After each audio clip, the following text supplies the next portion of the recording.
We have a great photo behind us, a reflection that the energy transition, the industrial age, has brought us enormous prosperity, enormous capabilities. This room, communication, lights, microphones, video, etc. But not at zero cost, right? Greenhouse gas emissions have risen to unprecedented levels. Actually, it's the world's hottest record year on record this year already, 1.65 degrees global average. So that call for and the need for change in the greenhouse gas emissions is one element. We have to adapt, we have to adjust as well. But let's dive into the energy solution. Energy is responsible for 4/5 of our greenhouse gas emissions each year, 40 gigatons every year. But what's the state of energy play? What needs to happen? Let's dive in to what that looks like. I want to focus on, I've only got a couple of nerdy slides. Here's one. It's from the International Energy Agency, and it's a picture of the world energy flows, 2021. And the key thing here is that on the left are all the primary energy sources: oil, coal, gas, nuclear, renewables. In the middle are all those transformations of those energy sources to final energy demand. And on the right is what we do with them. We drive cars, we communicate, we run the internet, we cook, we clean, et cetera, et cetera. All those things. We wear clothing, which is produced with petrochemicals mostly, and a lot of new things these days.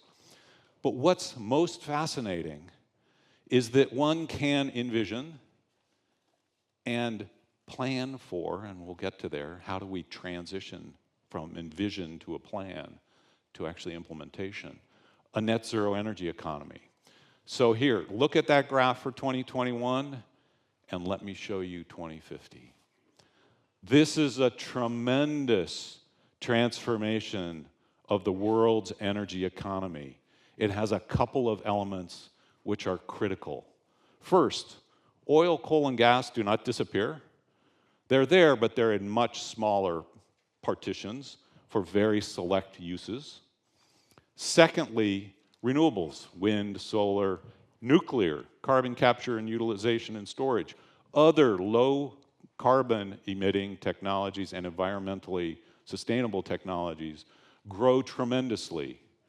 And the third element is that huge piece in the middle. It is electricity will dominate our energy future in a net zero world. What does that mean? It means effectively, as I call it, petro to electro shift. We have lived in a dominantly petrochemical environment, energy environment for years. We now are in the shift. Is this happening? The answer is actually yes.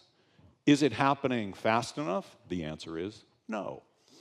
Let me give you a sense of that. Solar energy, since I first wrote my paper in 1976, was maybe enough production facility to fill the square space of this room, 100 square meters maybe. Last year, 500 gigawatts of solar photovoltaics was installed globally. What's a gigawatt? 1,000 megawatts. What's a megawatt? 1,000,000 watts. What's your microwave take? A kilowatt, right? A gigawatt's also about the size of a normal big nuclear plant. 500 of those equivalents in solar were installed last year. By 2030, it will be a terawatt, 1,000 gigawatts every year being installed with solar. But solar doesn't solve that, the solution alone. You need batteries, you need wind, you need bioenergy, you need hydroenergy. In some locations, you'll need nuclear.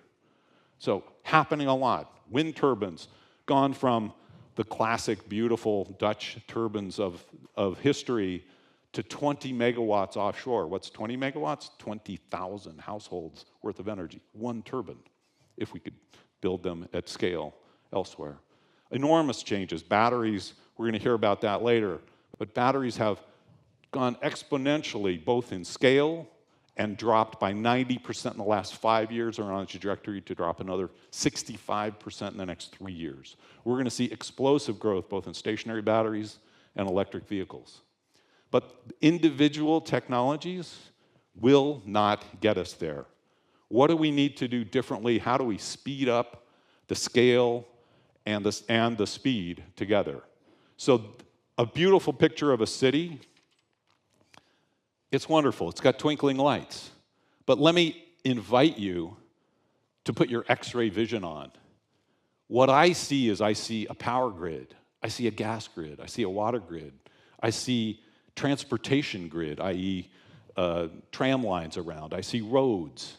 I see complex energy economy, because that city doesn't provide for all the services, all the joy of life that we want without energy. If it goes away, guess what? That city goes black. Oh, who's lived through a blackout? Incredible opportunity to appreciate what modern energy brings to our lives. So how are we going to get there? So here's your X-ray vision enhanced. This is the result of hundreds of millions of simulations on a supercomputer of a few city blocks in Los Angeles, translating very simply, which was the mayor's ambition to say, I want Los Angeles to be 100% renewable. Can I get there? How much will it cost? What do we need to do? This is 5-minute intervals of electricity load broken down to the building level, showing you vehicle loads, cooking, heating, cooling, water pumping, purification, all of that. We have the physics-based tools, we have the compute capabilities, we have the knowledge in order to translate that simple and bold ambition into real implementation plans that inform investment, inform programs, and put real money to work. So what do we need to do? We need to scale this not only domestically to every city, Boston should be on that map, by the way, and to every community, and we need to do it globally. And we need to do it as fast as we can. So all those working on AI and data sets, come join me. Okay, the other key thing is that with that X-ray vision, hopefully you have to understand that this transformation to electricity as the backbone of a clean energy economy requires us to now appreciate the interconnectivity among all of those energy vectors, energy elements, which were not connected in the past. Petroleum and oil and gas generally had their own ecosystem. You went to the gas station. It was gas that was delivered in a pipeline or a truck. It had its own pipelines, et cetera, and its own production facility.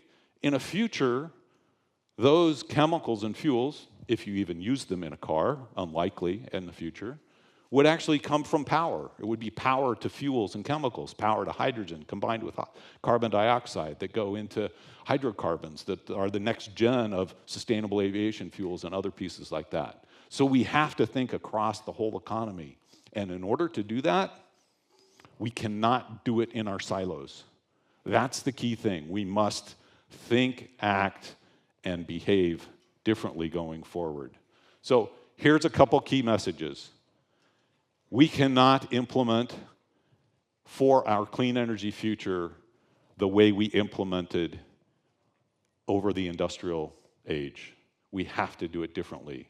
We have to innovate differently. We have to not only appreciate the details of what's happening in the labs, but we have to marry the details with business students, policy students, others, and we have to innovate differently in cross-functional teams to bring all of those pieces to bear.